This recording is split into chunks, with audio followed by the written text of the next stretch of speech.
Every day, I wake up knowing that the more people I try to save, the more enemies I will make. And it's just a matter of time before I face those with more power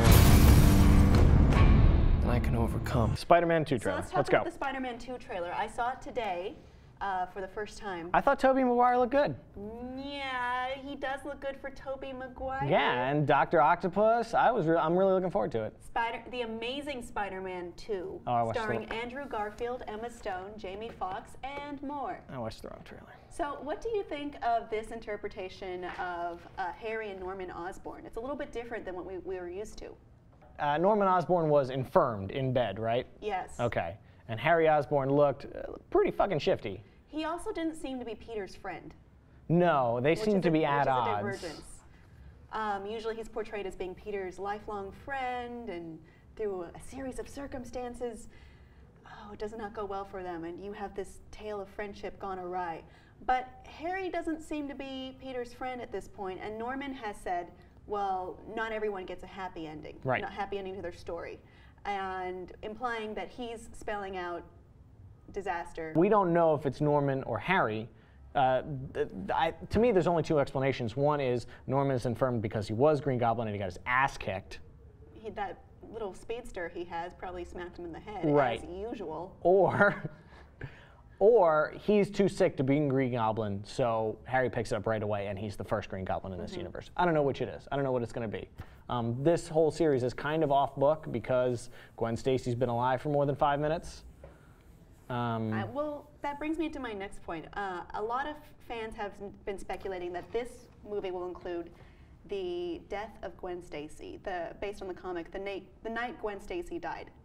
Well, it is Green Goblin's hand that does it. And she did wear an almost exact replica of the outfit Gwen wore in the comics when she died. In the trailer. So I'm wondering, are they going to take that route, or is this all just one big tease to mindfuck us?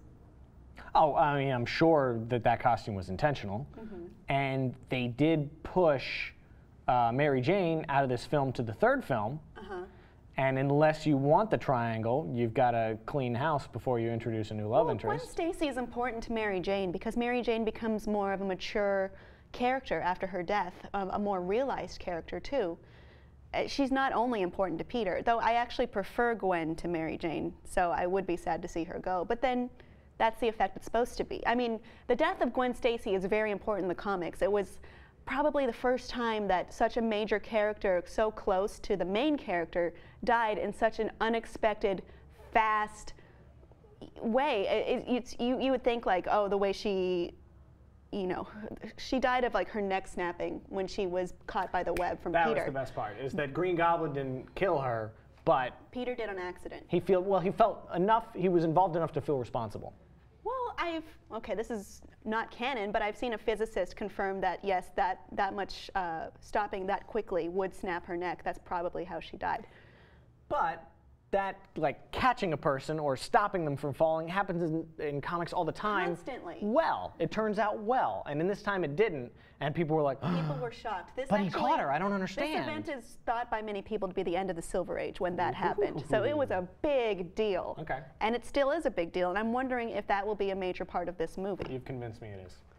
Hey. I think it will be. I think that'll be the dramatic conclusion. What do you think of Jamie Foxx's character? I don't think we really saw enough of him in the trailer. He only got like 1 or 2 lines, and we only saw him for a second. At first, I thought he was going to be a bit of an anti-villain or an anti-hero. Not really, black and white, one or the other. But it seemed like he was pretty staunchly opposed to Spider-Man and the city.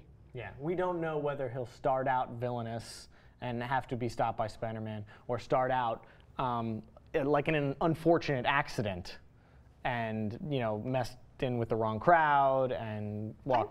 I was thinking at first he was going to have kind of like, in the X-Men they've played up like what it's like to be different angle. Right. And what it's like to be an outsider and excluded. I thought they were going to go that way at first, but it seems like they might not. Well, remind me of Electro's canon origin. I think it's like electrician working on the power lines, gets zapped, has crazy powers, and like immediately turns to a life of crime. If that's not the case, let us know in the comments. I kind of remember that, at least from the animated series. So I don't know what it will be in this movie.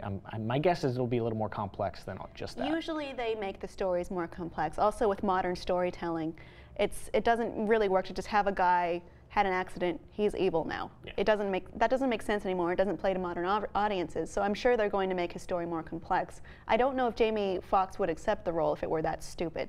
Yeah, he takes pretty high-profile roles. Now he does. Yeah. I mean, he used to be. Remember his show? I remember when he was a cross-eyed woman in Living Color. Yeah. I have high hopes for this film. I enjoyed the first one. I thought it got a lot of the first film. The Amazing Spider-Man. The Amazing Spider-Man. I thought it got a lot of things right that the previous series had strayed away from. Okay. I really do like this interpretation, and I do like Andrew Garfield as Peter Parker.